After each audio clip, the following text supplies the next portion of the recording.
This is Coder Radio, episode 321 for August 6, 2018.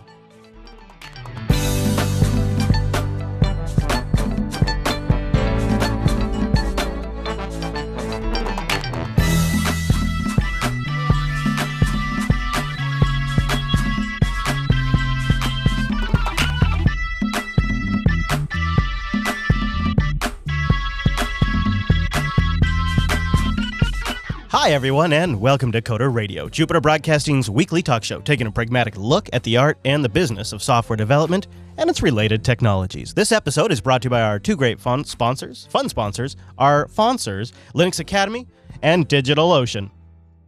I'll tell you more about those great sponsors as this here show goes on. My name is Chris, and joining me every single week is my co-host, perched in the podcasting position in the heart of Florida. Hello, Mike.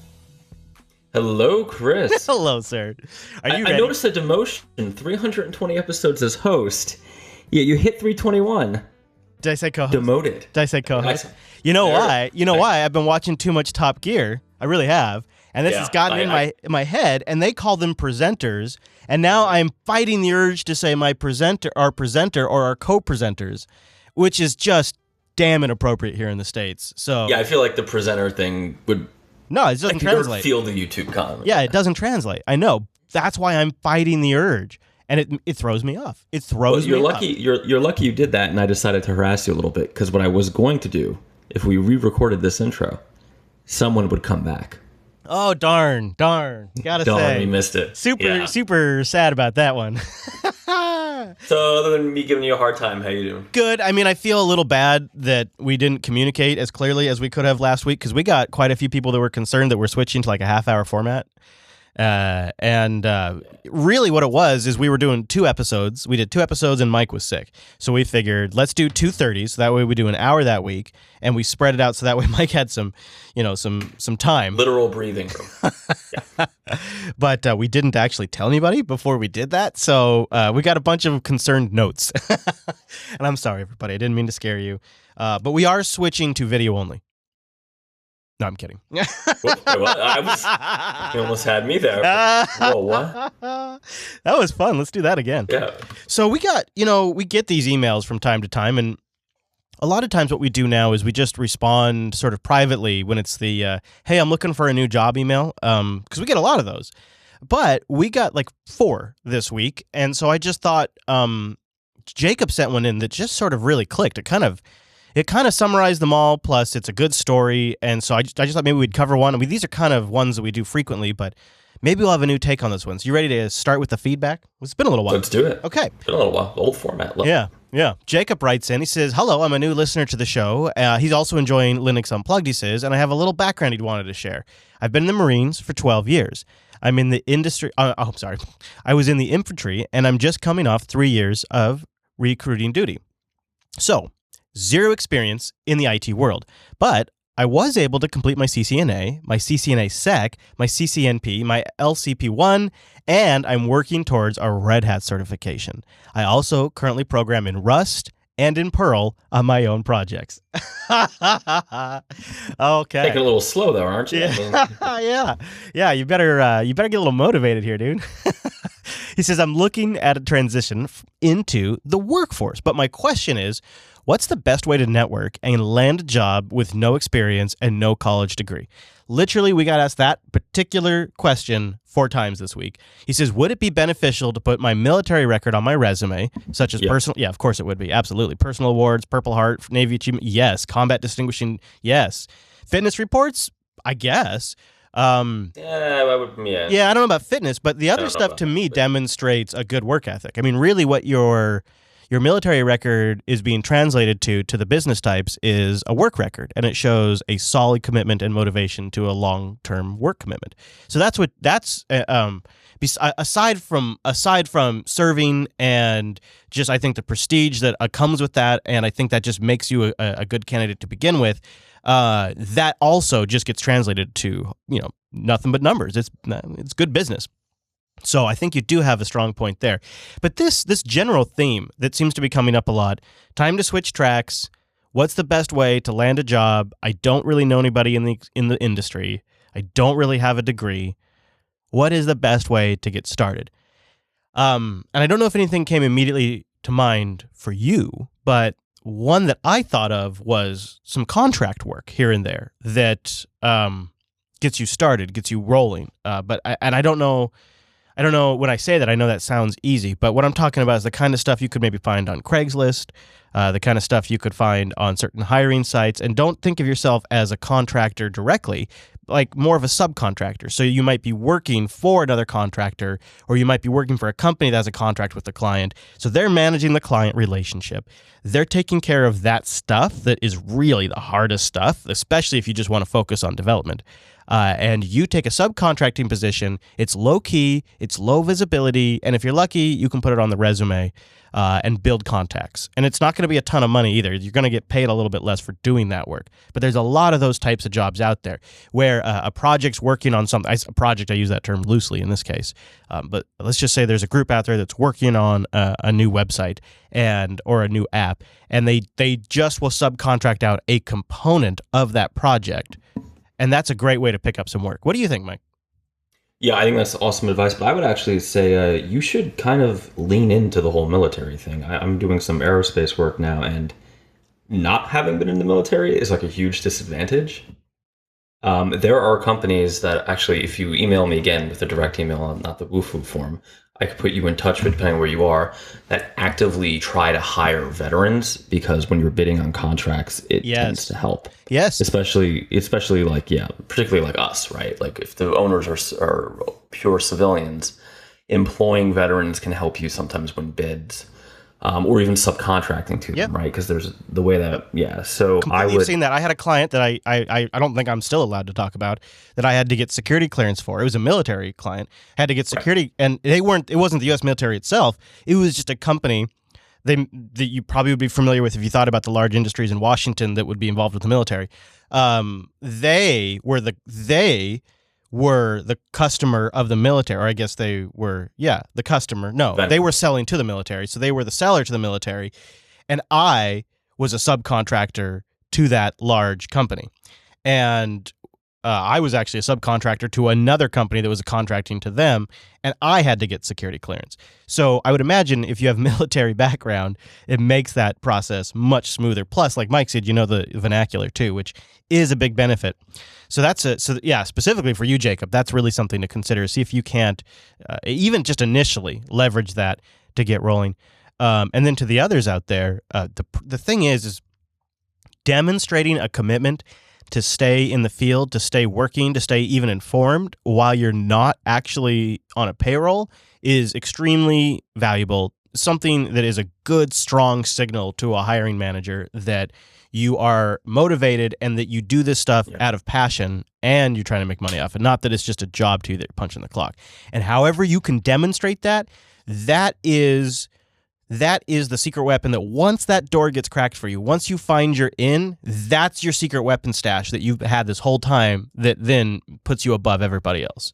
You know, this is going to sound super kind of self-serving and double dealing because they're a sponsor, but I have actually heard, there's a lot of these sites that will give you certificates now.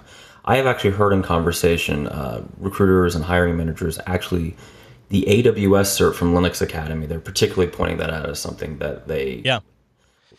The Google respect. The Google Cloud guys at a recent industry event went up to the Linux Academy booth and they're like, internally, we all agree your stuff is better than first-party stuff. It's so good. Like that is really good courseware there. So I guess we could do the linuxacademy.com/coders with an S if you want to go there, get a free 7-day trial.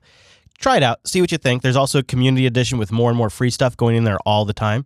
And then the pay side is getting massive refreshes over the last few months, new stuff coming in there, including ways to discover what that new stuff is, because now they've added like 300 new bits of training exercises and interactive diagrams and training full courseware and all of that, but it's hard to expose all the new stuff, so they're working on all kinds of UI things as well.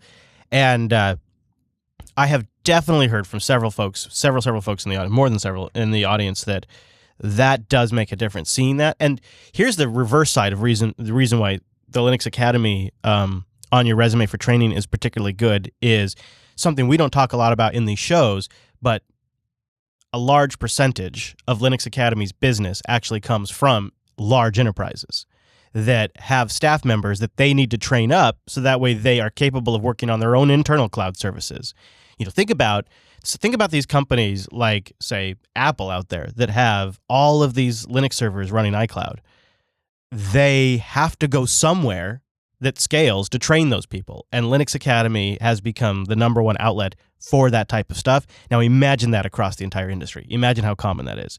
So the transverse of that is when they see Linux Academy on your resume, it's often the same training outlet they're using already.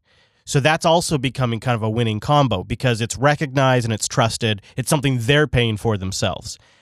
So if you have the time, if you have the money, I would consider going to linuxacademy.com/coders with an S, sign up, you support the show, and you kind of get to hitch your wagon to their rising brand tide, if you get my drift. And I think it's a good thing. I think when you think like that, when you're trying to productize yourself in a way, you're trying to make yourself sellable. You are selling you. And what does it take to sell a good product? Well, there needs to be associations with other good products, right? Like when you get a sound system in a car, it's a Bose sound system, or it's a Thunder sound system, or whatever, insert name. Like it's a branded name, because that's what is part of what sells the whole car, is having these recognizable things that are appealing. And so if you can make that work, if you can afford the payment, or if the community edition has what you need, definitely give it a go. So this is a bit of an advice and a sponsor. And that's just kind of why they are our sponsor. linuxacademy.com/coders, to just put a button on that. That's where you go to sign up and support the show. And seriously, consider it. Now, how about we shift gears to another type of feedback? I asked for some travel hacks, and we got a good one from Mark. Yes, you did, yes. Yeah, also, just to complete the loop, this morning, before we came down and did the show, I got an email that I was approved for my TSA pre-check. I am officially.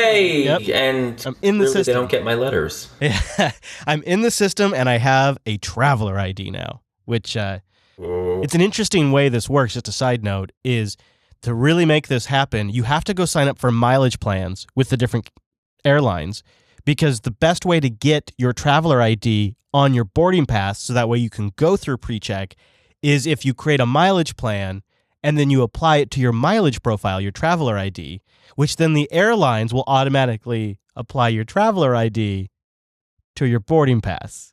So not only the federal government. Collusion with the airlines, man, to get me to sign up for these membership plans. I tell you what.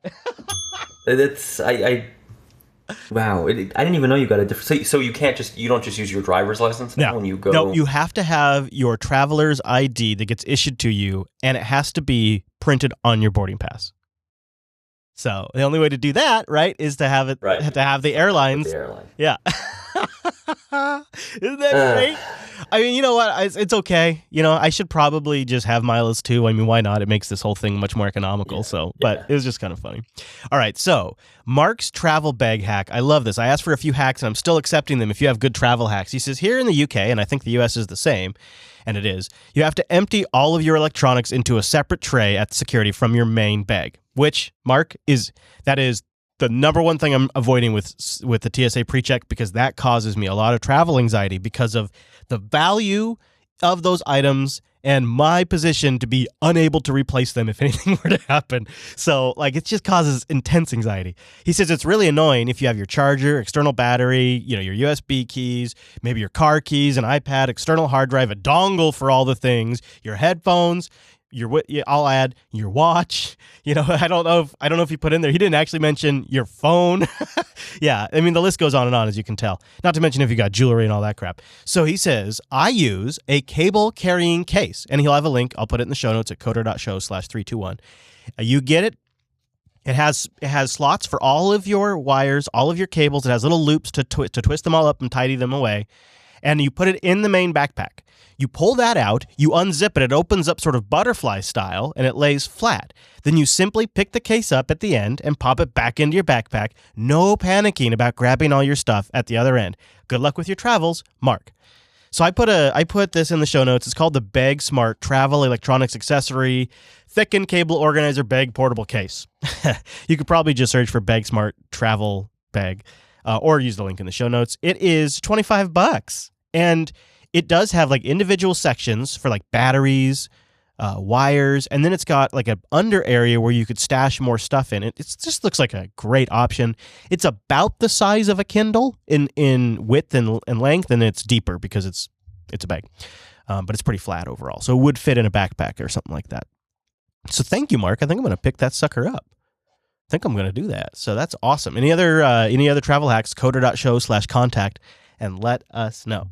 Now, before we move on, Mike found something that is damn handy. It's the Devil's Dictionary for Tech. This is nice, Mike. This is a good find. I thought it was pretty good. Yeah. It's actually thanks to the subreddit. Oh, that handy subreddit. Handy subreddit. Coderradio.reddit.com. Yeah, so it's got essentially A to, well, I would say Z, but it's A to S definitions. So, like, for example, A, Agile, a popular software development methodology that solves the problem of misaligned expectations between the developer and the customer by pretending they don't exist. Love it. I mean, is that not the case? So dead on. Okay, Amazon Web Services, a cloud computing service which labels relatively simple products with complicated sounding names. That is so true. And as an enticement for developers to pad their resumes. As the same developer would never affix file storage to his areas of expertise, but once the file storage has been renamed to S3, suddenly the boast is worth publishing in a professional context. You know, that is so true. Yeah. I was using an open source package called Minio, which is basically S3. It's an open source clone of S3. I think we featured it on the show a couple months ago. We did. And I'm talking to somebody, and she's looking at me. She said, "Okay, so like you just like save files." I said, "Oh, it's S3. Oh, that's a lot better. S3. Oh, that sounds great." Yeah. Yeah. I like also they have a good definition for big data because it's always so vague. Like, what really is big data? And this definition, again, this is a really handy guide. We'll have it linked in the show notes. There's lots. I won't go through all of them. Big data, when Excel crashes. How about JavaScript? Did you see that one? No, okay, let's do one more. JavaScript. See technical debt. Okay, now we got to go read. Do they have technical debt in here? No, they don't. No, but they do have serverless, which I thought was savage. Okay, we'll do that. Will be the last one. Well, and then that's it. We'll stop. Serverless. The discarding of a generation's worth of technology intended to standardize web applications in favor of locking yourself into a vendor with unproven proprietary services from Amazon, Microsoft, or Google. I couldn't have said it better myself. That is savage, and it's so dead on. So dead on. Speaking of savage, how's that Galago Pro working out, you maniac? So you've been, with it for a week now? And it's not on fire yet, so that's an improvement. Yeah, that is a good improvement. Are you on the Galago right now, or are you on a different machine? Right now. Oh. Yep, it's hooked to a 27-inch Dell. Oh. I got my dual setup here. Is that DisplayPort? No, I'm doing it over HDMI, actually. Oh, okay. I'm a little bit of a heathen. Yeah. So, a couple things. I'm going to write up a few review of it, but first impressions, my 4K screen days are over. Oh, really? I must be getting old. A 1080 screen is just more practical for me. Matte is still better than glossy. And, the battery life is significantly better than the first gen. That's great to hear. Yeah. I mean, it's still not like, MacBook long, but it's good enough. I like it a lot. I mean, I'm going to put it through its paces a little more. What about the fan? What about the fan noise? What about that? The fan hasn't kicked up, really. So I'm wondering if that's not, again, the System 76 always claimed like it was the firmware. Then maybe it was. But in this new one, I haven't, other than cases where it like should kick. I'd also stuff like that. I'd also heard it was much more pronounced with the 4K models than the 1080p models. That could be that too. Yeah. That there was a particular condition that was triggered by the Intel firmware when the resolution was 4K. And I've been on the fence too. I was just talking with Wes the other day. Like, I really don't know if my next machine, if it's 4K or 1080p. I think I'm going 1080p, but I can't tell if I'm doing that because of inadequacies with Linux or if it's just the practical thing to do. Like, if it was a MacBook, this would be a non-conversation. Like, you would get Retina, and it wouldn't matter. Everything would just be fine. There wouldn't be anything to discuss. Right, but you would also run it in, like, some sort of weird Mac. Yeah, that's true. Like I do on Mac. Yeah, so I'm leaning 1080p as well. because it just, not that actually I have really not had a lot of problems with 4K on Linux. It just feels a little bit slower. I don't know. I can't put my finger on it. I didn't really have problems with it other than it just, I don't know. You know what? I don't need it, I guess. So are you charging this thing with USB-C at all?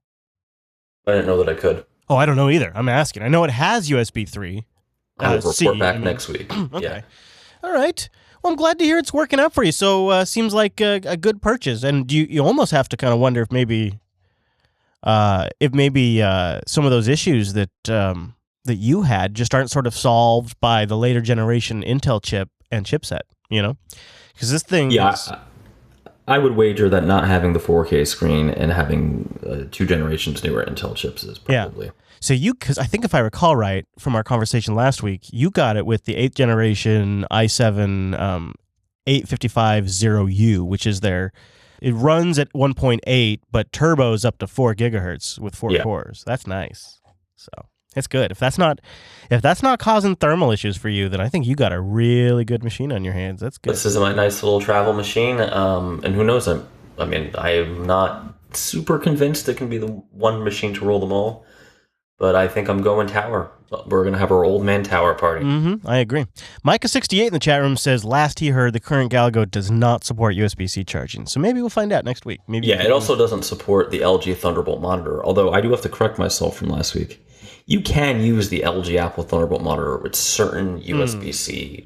It turns out we have a HP Spectre in the office that can actually power it. Right. Yeah. I don't know how. Yeah. Scott, is it and it's a USB-C connection? Wow. So that Spectre must have Thunderbolt in it. That's amazing. The Spectre's pretty neat too. It's supposed to have Thunderbolt in it too. Yeah. Just it's supposed to have Thunderbolt 3, yeah. According to specs. All right. Well, very good. We have much more to get into, including some cute talk, some top programming languages, and more. So let's take a moment to thank DigitalOcean. do.co/coder. No S on that one. Now, that's important. Because when you go to do.co/coder, you get a $100 credit. You can use that for 60 days to try out DigitalOcean's crazy fast infrastructure with a super easy to use but very powerful dashboard, a clean, well-documented, well-utilized API with predictable costs and billing, industry-leading price to performance. You can build a project on DigitalOcean in minutes. You can get your system set up in probably less than 55 seconds. My favorite box is 3 cents an hour. That gives me 4 gigs of RAM, 2 CPUs, 80 gigabytes of enterprise-grade SSD storage. Every rig uses SSDs. 3 terabytes of transfer on their crazy fast 40 gigabit connection. Great internet, let me tell you. I've been using DigitalOcean for a while. Wow.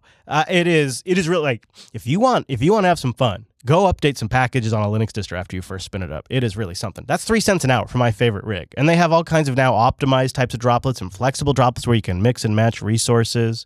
It's so cool. And they have really, really high performance CPU droplets and ones with massive, like hundreds of gigs of RAM. It's just so cool. And all of it has monitoring and alerting built in. Cloud firewalls to block traffic at the network level so they never touch your rig, and data centers all over the world. And the little bow on top, 99.99% uptime. Isn't that cool? So check them out, do.co/coder. Let me double check that because I want you to get that $100 credit. do.co/coder. No S. You go there, you sign up with a new account, you get the $100 credit, and you can really try some stuff out. You can go from theory testing to full production with DigitalOcean. And there's a lot of really great open source projects and companies. Like the back end of GitLab, DigitalOcean. Back end of Slack, DigitalOcean. It's true. They're really powerful. And they're super easy to work with. So try them out. do.co/coder. And a big thank you to DigitalOcean for sponsoring the Coder Radio program. do.co/coder. So we have ourselves the top programming languages for 2018 as published by the IEEE.org on their IEEE Spectrum blog. And the number one, let's save the number one for last. Let's do number 10. It's not Rust. Did you review this list? Did you see this? It's an interesting list, I think. I have lots of comments. Yes, I did review it. I'll tell you, there's a big upset on the list. And I don't know, so let's see here. So our interactive apps let you choose the metrics, wait on it. Okay, so they got interactive app. I'm trying to figure out how they source this, though. So they talk about... So they Yeah, they do a survey every year. Yeah. Right, just like Stack Overflow does. In 47 different languages, multiple sources. Yeah. So they do a pretty big survey. It's a pretty significant. I mean, it is the IEEE, right? It is the IEEE. Yeah. So let's start from the bottom. Number 10, assembly. Not too surprising there. I mean, that seems like a pretty niche thing. This one surprised me. Number 9, Go. And while we're at it, number 8, JavaScript. Like, what the hell? 8 and 9 in the rankings? I thought JavaScript would be much higher, actually. Yeah. Yeah, number 8, JavaScript at number 8. That seems really far away from number 1. So this is one thing where being IEEE does matter, though. Yeah. So IEEE is an originally electrical engineering association. So their members tend to be dark matter, but also like embedded, right? That's why, like, if we did this on Stack Overflow, assembly would not even right. That's where I was going to take us. Yes, exactly. And I think that's what makes this a fascinating insight, because it's like bizarro survey universe where you survey an entire different category of the industry or categories of the industry, and you get a totally different response. So let's keep going. Number 7, R. Number 6, just about in the middle, PHP. Number 5, C#. Number 4, Java. I bet some of you thought that was going to be closer to number 1. Number 4 is Java. Number 3, C. Number 2, C++. And the number 1 ranked language, according to the IEEE member survey and their Spectrum readers and their industry participants, the number 1 language is Python. Amazing. So that's got to be a lot of internal projects and stuff like that, right? Well, they actually, in their write-up, they list one of the reasons that was reported to them as Python now is basically being used for embedded programming right alongside like C and C++. Yeah, they say Python is now listed as an embedded language, previously writing for embedded applications, tilted heavily towards compiled languages to avoid the overhead of evaluating code on the fly on machines with limited processing power and memory. But while Moore's law may be fading, it's not dead yet. Many modern microcontrollers now have more than enough power to host a Python interpreter. A nice aspect of using Python is that this way, it's very handy in certain types of applications to play with attached hardware via an interactive prompt or dynamically reloading scripts on the fly. Growing into a new domain can only help boost Python's popularity. But there's another reason. Python's increasing popularity may be seen in R's small decline. R peaked at number 5 in 2016, dropped to number 6 last year, and now is in 7th place. R is a language specialized for handling statistics and big data. As the interest in large data sets has increasingly turned to their applications in machine learning, the existence of high-quality Python libraries for both statistics and machine learning may be making flexible Python a more attractive jumping-off point than the more specialized R. That actually checks out. You know what? That all kind of makes sense. ActionScript has seen a small eke in the numbers way back in the rankings. Amazing. I know. And Google's Go has, interestingly, I think declined. Let's see here. We see that Google's Go has risen from number 7 to number 5, but perhaps the biggest mover is Scala. I see Google Go at number 9, so I don't know. What do I know? But this is a great list. I'll link it again. It'll be linked in the show notes. But man, it is a really you so nailed it with the Stack Exchange thing or the Stack Overflow. Like if you went over there and posted this on one of those Q&A forums, it would be all web languages and Swift and Objective-C. Swift would be up there. Kotlin would be in there, right? And Rust for all our listeners who have a deep love of Rust. Yeah, where's Rust? Come on. I just don't get it. All right, guys. The whole Rust thing. Like, did you think it was going to take over the world? Yeah. Although Swift not being on this list makes me so happy. Yeah. Yeah. Yeah. No, but I mean, C++. I mean, number 2. Rockin', right? C, number 3. Right. That's a pretty strong. Yes. Not totally unexpected though when you consider the market, but yeah. Right. Yeah. Good to see that. Java at number 4. Hanging on. I Screw you, I Stefan. actually thought it would be 2 or 3. I really did. Really? Well, I mean, when you hear about the use for Java, wasn't this one of the promises? What is the embedded? Well, I just always yeah, thought but, that was the promise. Java Duke has promised us a lot of stuff for a long time. How about Go, though? I think Go is kind of the dark horse on this list, other than Python. Yeah. Why so? Just because I'm thinking about the group of people who would have been surveyed here. I get C, I get C++. I'm curious as to what they're doing with Go. I can only imagine a lot of like server-side programs that they would have written in C before. I bet you, yeah. That's right? That's the only thing. Yeah. Like just crunch some data, run some routine kind of stuff. That's got to be. Be interesting. Yeah. Well, I like this. I'm glad you found this. I think we should probably move on. People probably getting bored with it, but I could just dig through this all day. I really could. So why don't we talk a little Qt though? While we're kind of in the mood, we started teasing it last week, and I've always kind of felt like it was too complicated. So I'm curious to hear your thoughts on modern Qt. What's it like? Yeah. So I have been toying with Qt for a little bit. I dipped my toes in, dipped out. I looked at it years ago once before, did something small in it, but it's so different now. So let's just pretend like it's brand new. Okay. Qt has a long history. And while Qt Creator is a decent environment, you can tell it's one of those tools, right? It's almost like a Visual Studio or a IntelliJ. Like you can tell it needs to accommodate a ton of different stuff. In fact, it reminds me of Eclipse a lot, although I think it may actually be based on Eclipse.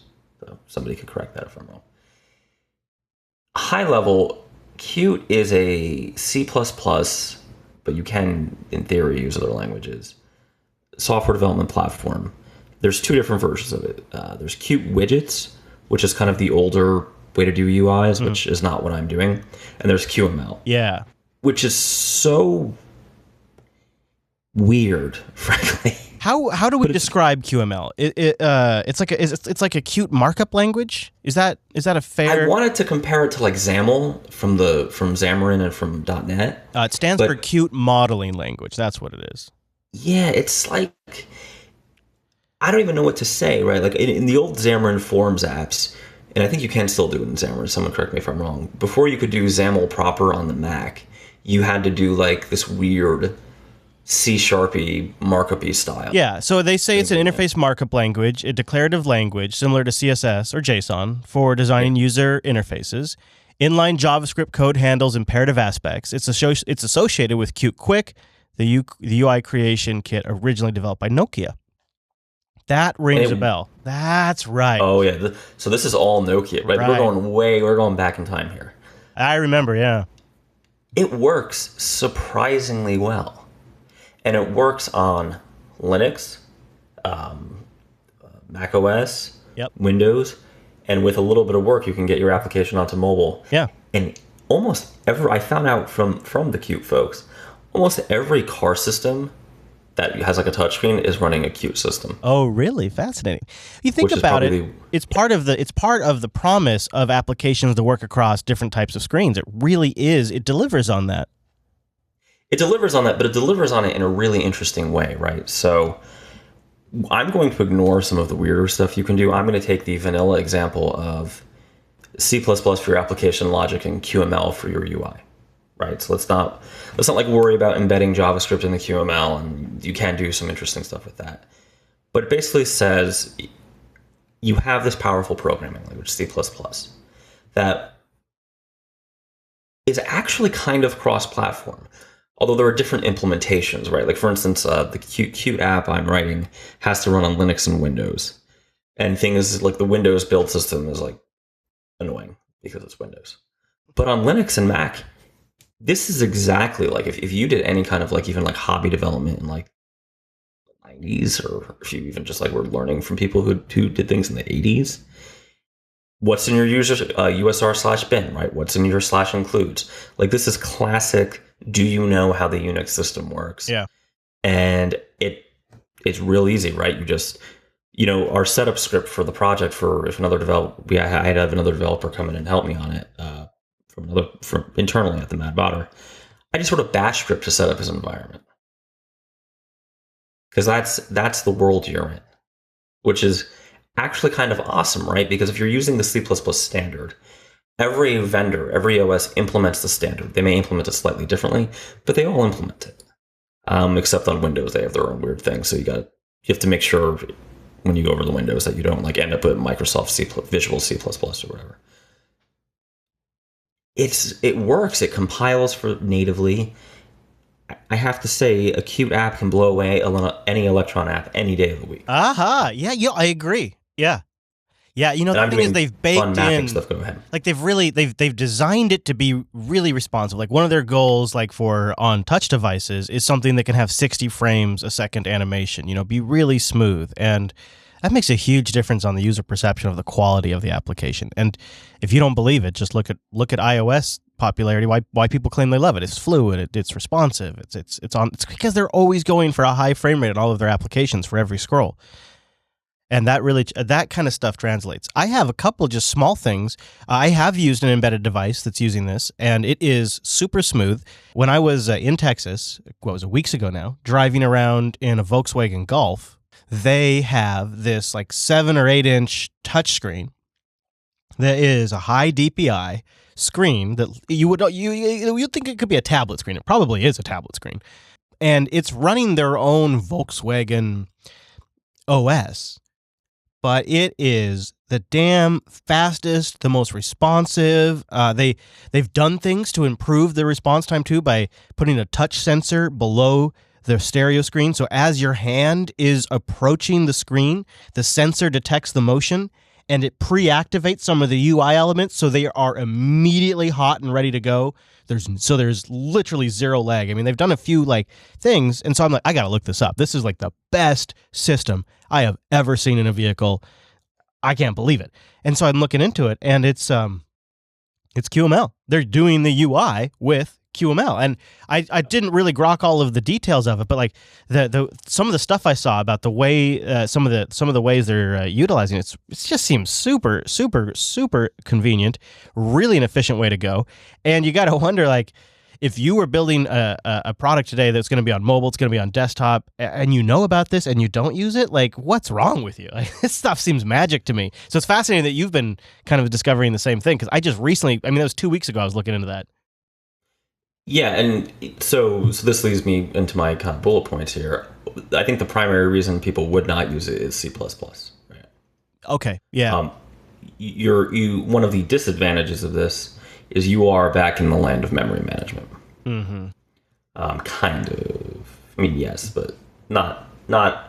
So C++ is not the bad old language that it used to be, right? I mean, it's no Objective-C, but really, who is?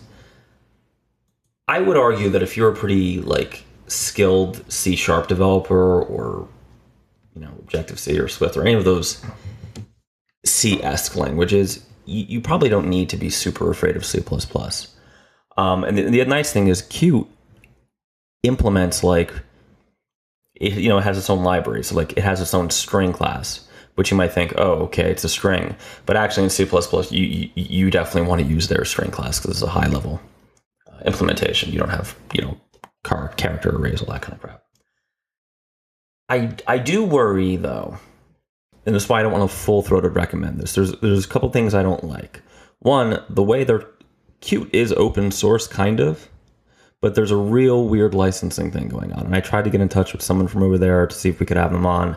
I haven't heard back yet, because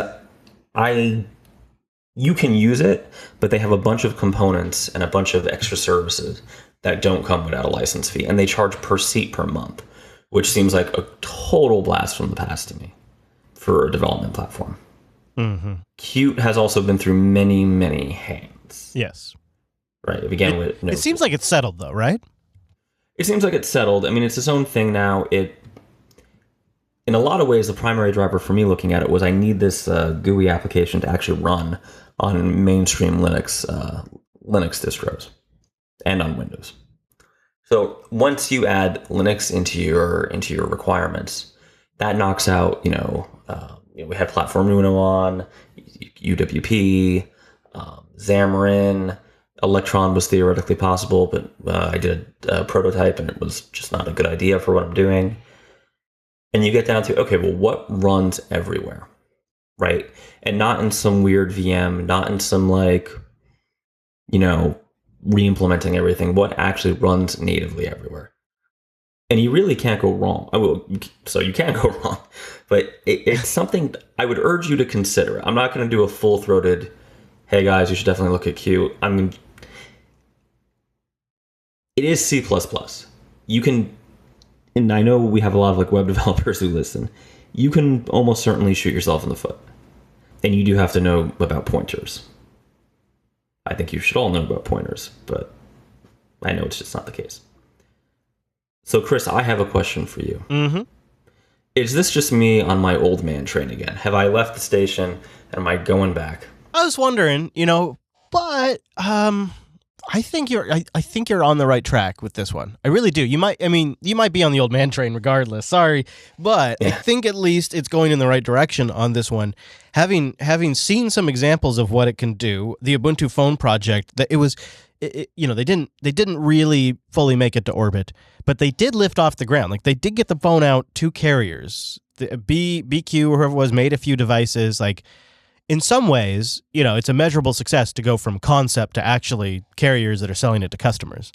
And their whole UI was done this way with QML and Qt. And the results that they demonstrated were pretty remarkable, and some of those applications continue to live on. In fact, I think one of the reasons the UbiPorts project, which is continuing Ubuntu Phone, I think one of the reasons they live on is because of the foundation Canonical used to build it, because it is solid, and it was impressive what they managed to get done in such a short period of time. And those QML applications still live on. Their terminal application and their file manager and whatnot, they still live on. People like them. And it's fascinating to use them because you can resize them and watch them relay out their UI. And if you size it up real small on a desktop, it looks like a phone UI, but it's still fully functional with the mouse. And there's something to that. And it's a quest that you've been on for a while. And I think in the background, there has been little chance of, Mike, check out Qt. Mike, check out Qt. But it's not been like a strong chorus, but I think those people were on the right track too. No, I think they were. And I think this actually kind of ties into our thing, our post from IEEE, where in what I'm finding is as I'm kind of like digging into the Qt community a little more, this has been used all over the place by all kinds of engineering companies. Yeah. And I just, real-time follow-up, I can confirm from someone in the chat room that Tesla is or was using Qt cars. Yeah, that doesn't surprise me at all. Well, I found out like a lot of folks are just like smart TV interfaces are using this. LG, another big name. LG uses it. Yep. Yeah. See, the thing is with both the Volkswagen and the Teslas, they have like actual GPUs in these cars, and I'm not saying like Qt and QML require that, but the thing is it just so beautifully scales up. Like if you have low resources, if you're constrained, you can make it work, like even a watch. But if you can go up to something that has a full ARM CPU with a real GPU, as far as these system on chips go, like a Tegra, you can make a beautiful interface with, it's got sweeping animations, it's got full renderings of the car. When you put the car in reverse, it has a radar scanning animation that's gorgeous and fluid, 60 frames a second, that comes up and identifies objects around you, identifies open parking spots and if your car can fit in them, and then represents all of that information on the infotainment screen while you're backing up. And it's super And I buried the lead on you. Oh, yeah? What's that? There are Python bindings. Oh, very good, sir. Very good. Yeah, of course. So, you did kind of hint that you don't have to use C++, but right, you don't have to use it. That feels like the focus, though. That really does feel like the focus. Yeah, I mean, obviously, the Python bindings are supposedly official. I mean, they say they're official, but the main line is still C++. Yeah. With QML. Now, I wonder if Tesla will continue to use it. I know, they change those things up. They also just announced, like JB Live 42 is pointing out in the chat room, that they're going to build their own custom GPU chip. That should go pretty swell. But yeah, I actually think the old man train is on time and going in the right direction, and I fully encourage it. I've been super impressed. Also, I'm coming from somebody who uses the Plasma desktop now. So a lot of the widgets I use on the Plasma desktop are QML and whatnot. And it's just been super rock solid. They've been really great. And they weren't always that way. This has been a long process. These things have not always been this great. They legitimately took their time to cook, and we're just sort of reaping the benefits of that slog now, I think. And I think the future is bright. Isn't it interesting, though? Because don't you see kind of a bifurcated world here where there's one, like broadly speaking, there's two camps of thinking on this stuff. And I'm going to use Linux desktop environments because, nobody ever gets upset when you talk about them. Ready for this? Yeah. There's Plasma, which is more in we'll call it the cute camp, but it's really like the native camp, right? And then there's GNOME, which is like, let's throw JavaScript in your desktop. Nothing bad's going to happen. Yeah, fair. I mean, QML can have some JavaScript in it too, but yeah. I mean, the truth is there's a lot of overlap too, because with WebAssembly, but I feel like what it is, this is my personal opinion, having watched these markets for 13 years now, pretty closely covering it every single week. What happened is that the reality is the Linux desktops for a very, very, very long time have had a big, huge shit sandwich that they have to eat. And Plasma ate that sandwich back of the switch to Plasma 5. When they went from KDE 4 to Plasma 5, they started investing in an architecture and in a way you build things.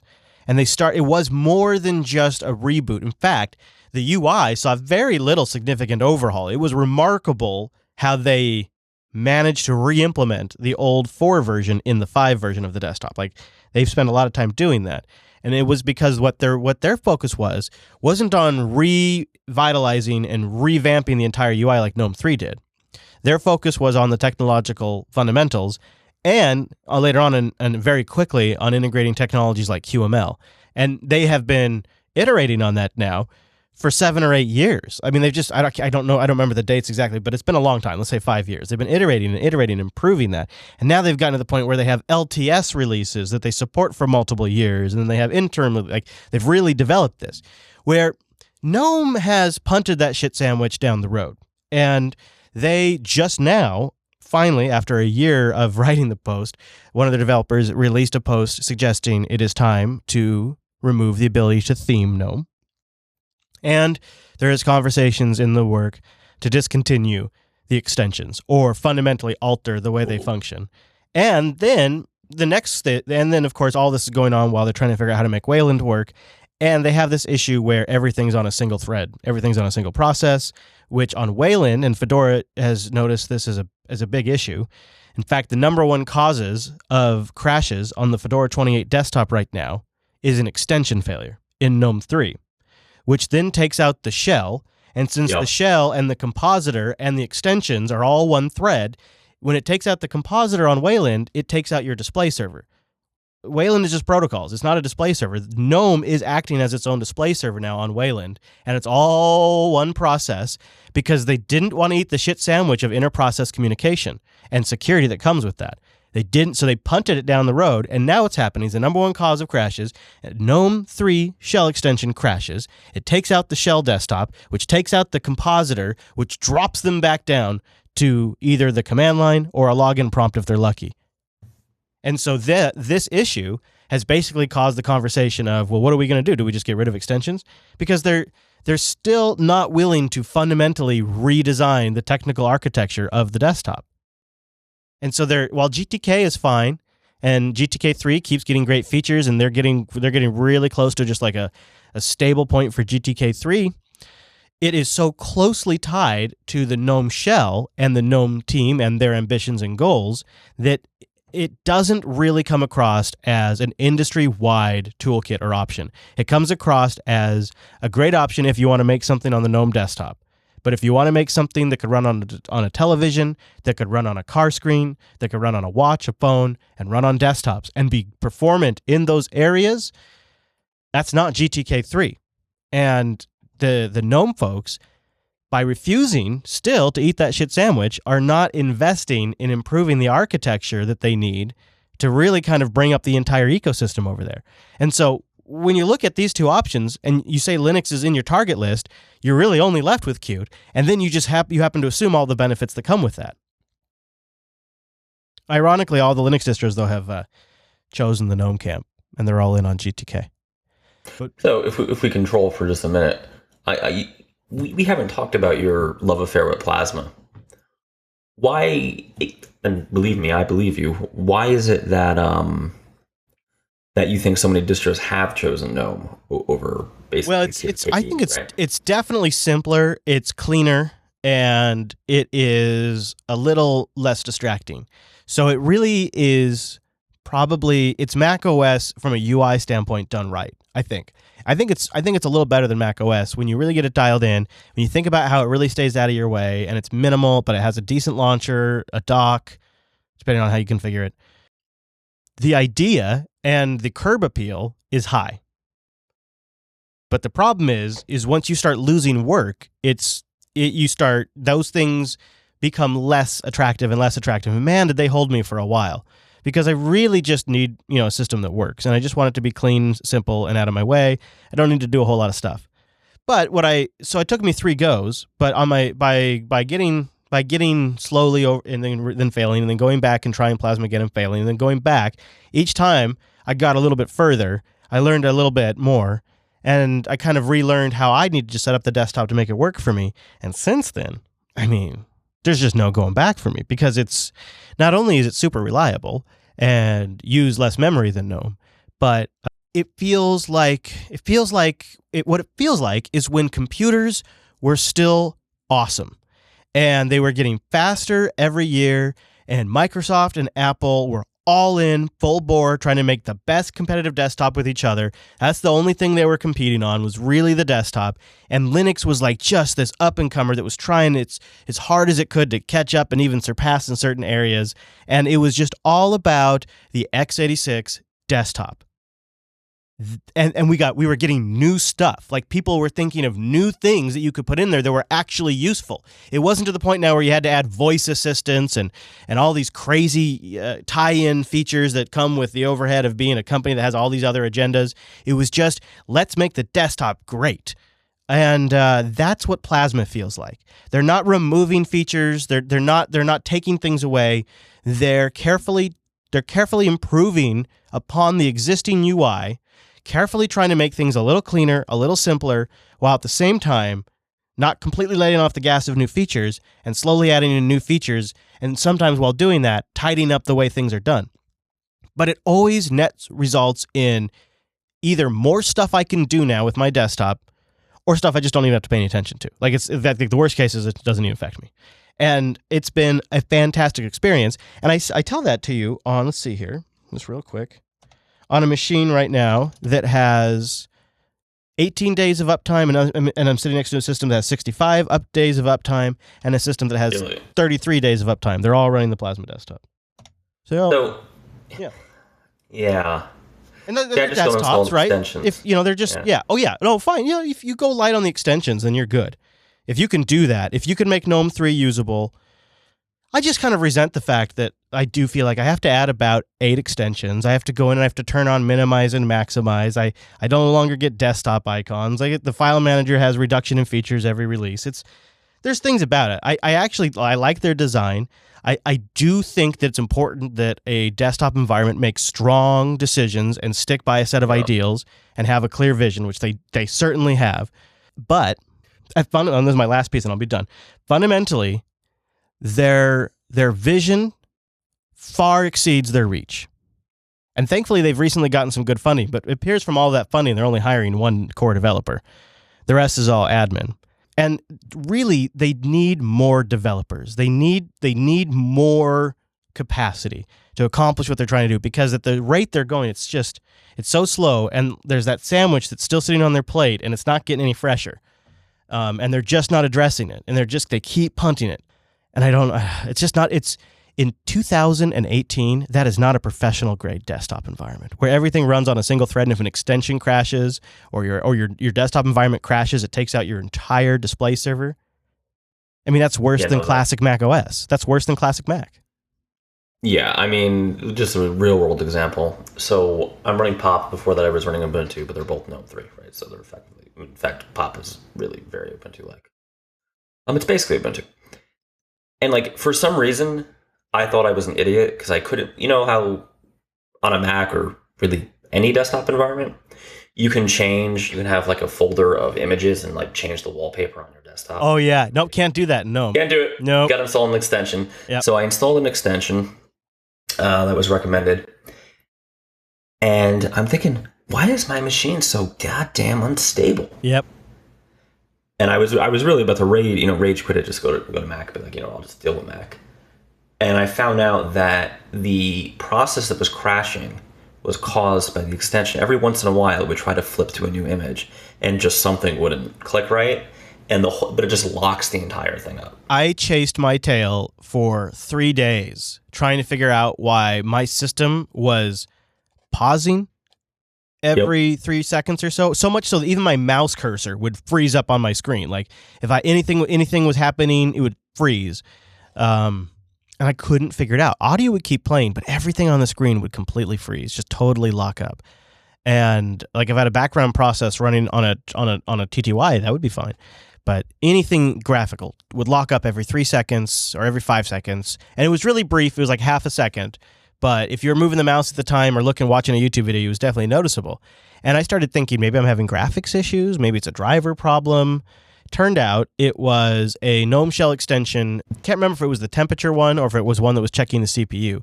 But every time it would check in on the stats that it was collecting, it would freeze up the whole UI as it was checking because it's all a single thread. And my whole system would lock for half a second until that field updated, and then it would resume. And when I figured that out, first thing I did is I turned off the extension, but then I sat with that for a bit. I'm like, you know what? I think I'm done. This is amateur. This is like, if I wasn't a big fan of Linux, if Windows behaved like this, I would light up Microsoft for weeks on air. Yeah. And I just want to like mention Unity here. There was nothing wrong with Unity. Why did we have to kill Unity? Hey man, all good things, man. All good things, I suppose. But yeah, it has been an interesting thing to discover about where Qt has snuck its way into that we don't even realize, because here's the funny thing about it.